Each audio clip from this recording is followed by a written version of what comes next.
قدرتی خوبصورتی سے مالا مال ضلع اپر چترال کی خراب اور کھنڈر نما سڑکوں کے باعث مقامی لوگوں کے ساتھ سیاحوں کو بھی شدید مشکلات کا سامنا۔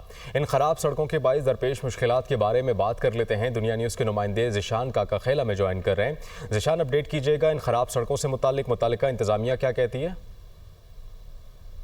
جی بالکل، اس وقت ہم شندور روڈ پر موجود ہیں۔ یہ تقریباً 60 کلومیٹر کا روڈ ہے چترال سے شندور تک، لیکن یہ انتہائی خستہ حال ہے، بڑے بڑے گڈھے ہیں اور ٹوٹ پھوٹ کا شکار یہ سڑک ہے، جس کی وجہ سے ٹورسٹ کو کافی زیادہ مشکلات کا سامنا کرنا پڑتا ہے۔ کافی زیادہ دھواں ہے اس سڑک پر، کچا ہے، بڑے بڑے گڈھے ہیں۔ ایک سیاح ہمارے ساتھ موجود ہے، بتائیں کہاں سے آئے ہیں اور یہ سڑکوں کے بارے میں بتائیں کتنا خستہ حال ہے اور کتنا تکلیف کا سامنا ہے۔ لیکن سڑکوں کی بات اگر کی جائے تو آپ نے سڑکیں ابھی دیکھ رہے ہوں گے، اس وجہ سے آپ کو بہت خستہ حال نظر آ رہی ہوگی۔ صرف جو مین جو اگر مسئلہ کہہ دیں تو وہ سڑکوں کا ہی ہوگا۔ یہ آپ نے سنا، ایک سے بڑھ کر ایک خوبصورت علاقہ ہے، لیکن بدقسمتی سے یہاں کی سڑکیں انتہائی خستہ حال ہے، جس کی وجہ سے سیاحوں کو کافی زیادہ مشکلات کا سامنا کرنا پڑتا ہے۔